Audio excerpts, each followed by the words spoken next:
My name is Bill Hetrick, and I'm a avid sports collector with varied interests. And I'm going to share with you today a little bit of my collection.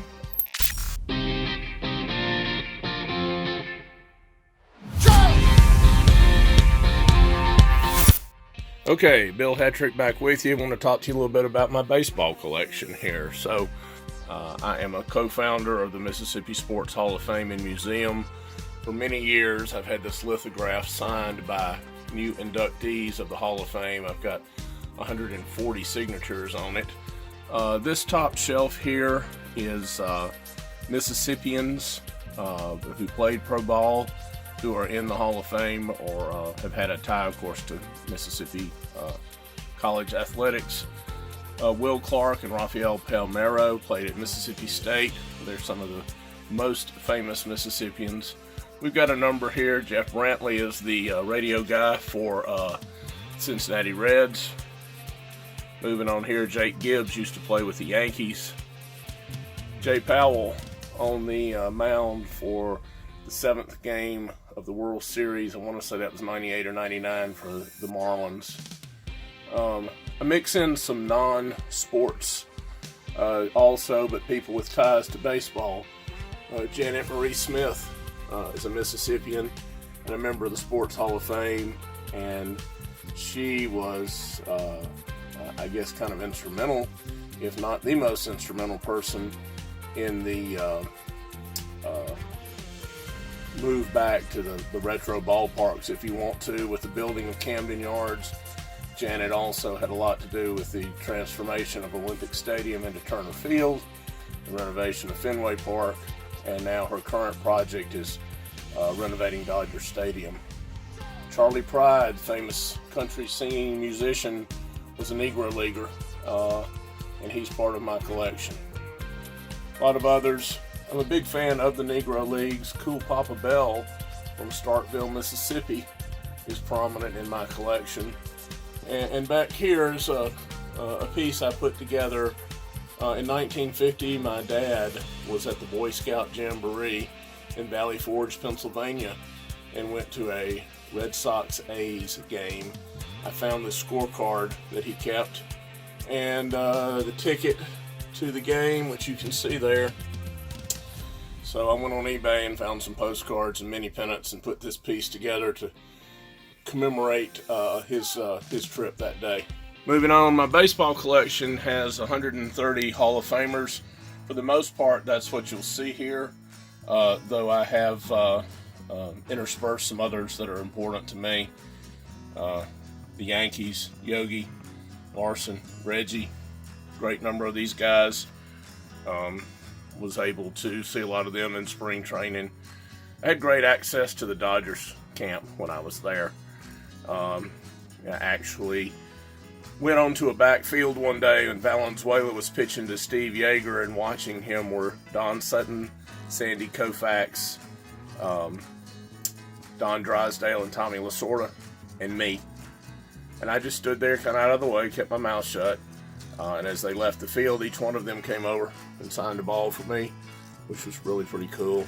Speaking of the Dodgers, right here is a 1950s Brooklyn Dodgers team signed ball. You see Roy Campanella quite prominently there. This belongs to a friend of mine. Her dad had it, he passed, and she knows what a fan I am, so it is on loan to me. It's not mine, but it's a centerpiece of the collection, and I'm proud to have it here for however long she lets me hang on to it. Growing up, the Reds were my team. Johnny Bench was my guy, so he figures prominently. I'm a Mets fan also from having worked with them. So Tom Seaver, both as a Met and a Red, is pretty cool to me. Randy Myers, a Met and then a Red, part of the Nasty Boys with Rob Dibble and Norm Charlton. Randy's a good friend. Saw him not long ago in his home in Washington, and it's always good to see him. Dave Parker, most of you will remember him as a Pirate. He was a Red. He's from Mississippi. Another one of the guys I really like. The Griffeys, Jr. and Sr. Moving on through here, other Reds memorabilia that I've picked up through the years. really into sports posters. There's Johnny lurking in the background. I have a lot of bench memorabilia. Morgan, Rose, Sparky.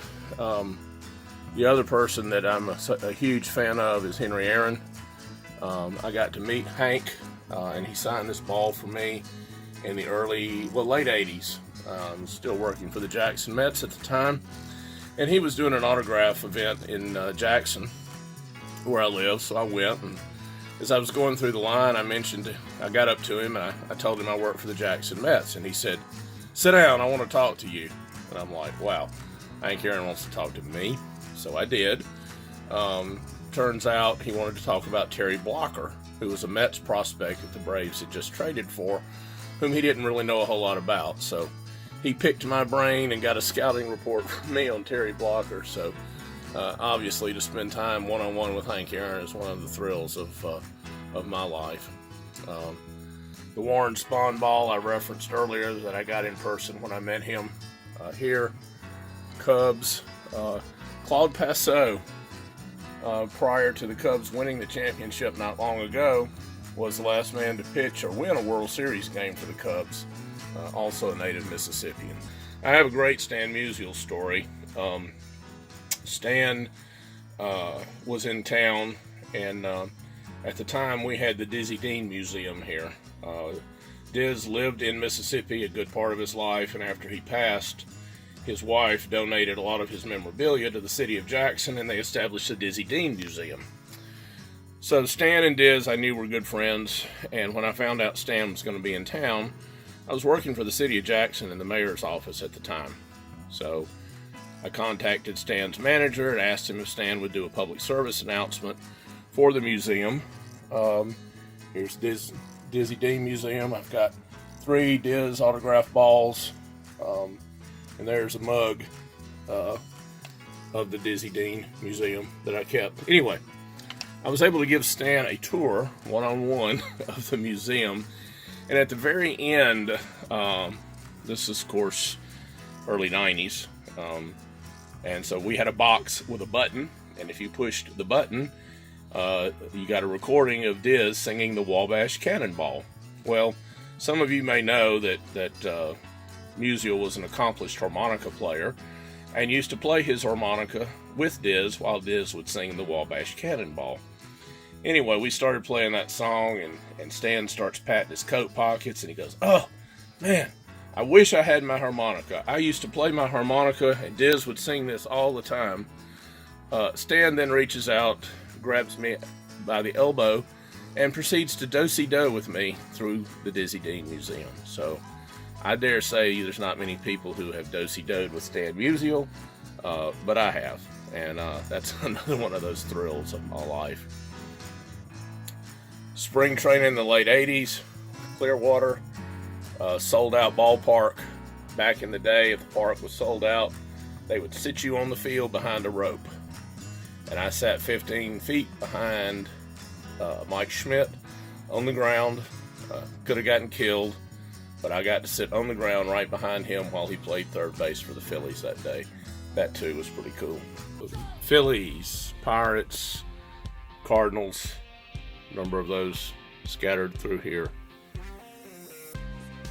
Padres, the great Tony Gwynn. Bagwell, Biggio, Frank Robinson into the Orioles now, Brooks Robinson, Cal Ripken moving down. Expos, Dawson, Guerrero.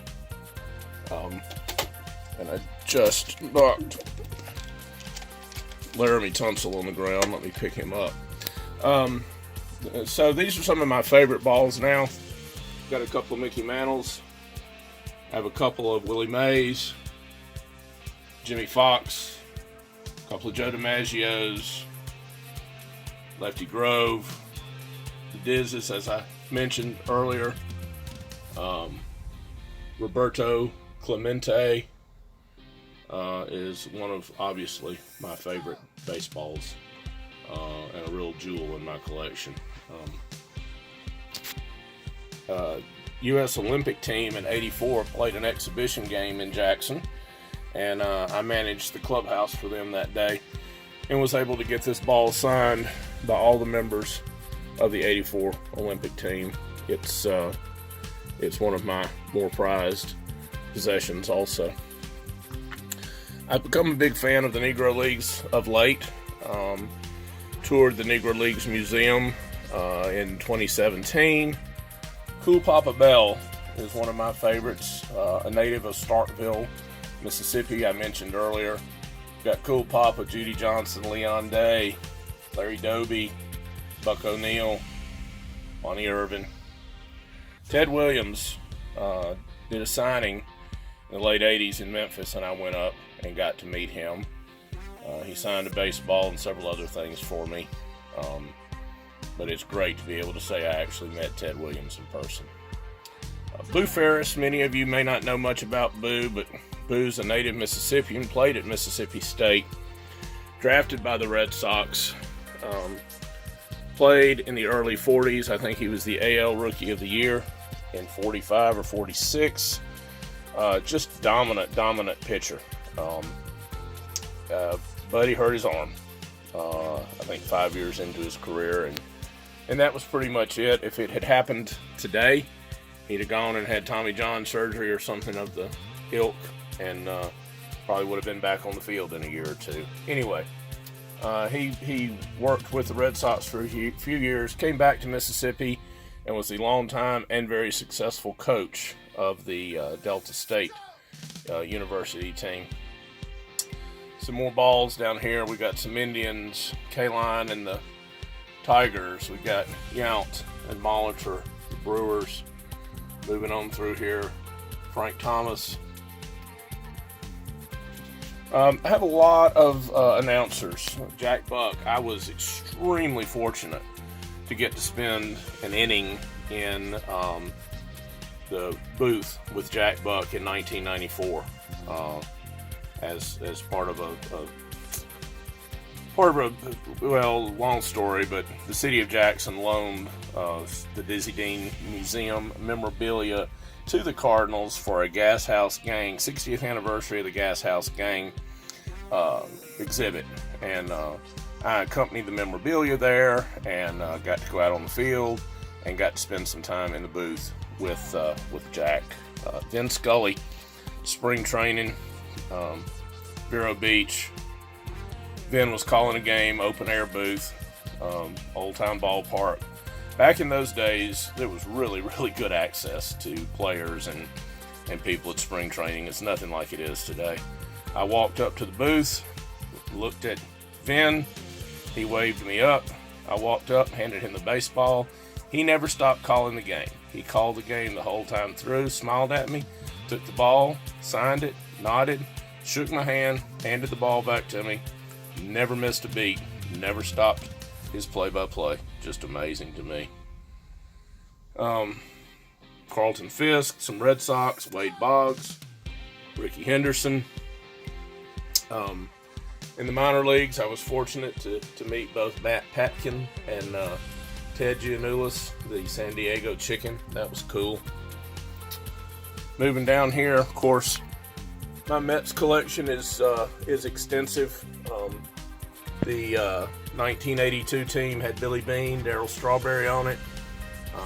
84 team had a lot of great players, Lenny Dykstra, Roger McDowell. Out of all that, I got a baseball card with my shared with others, but nonetheless. And I have 3 championship rings from my tenure with the Mets. That's something I'm mighty proud of. Bo Jackson, I think the greatest athlete I've ever seen, football and baseball. And then just a whole lot of other signed balls here. Prominent players, not Hall of Famers, but names you would know, names you have heard. I was fortunate enough along the way to meet Nolan Ryan several times. So I've got a couple of balls signed by Nolan and this nice 12-inch starting lineup. Anyway, that is the story on my baseball collection. I'm going to do a segment on the Dolphin stuff, and I will also do something. We'll talk a little bit about the other things in the room. As I told you, big Dolphins fan, but I'll be back soon for another segment of that, and hope you'll stick with me for that. But that's the baseball story.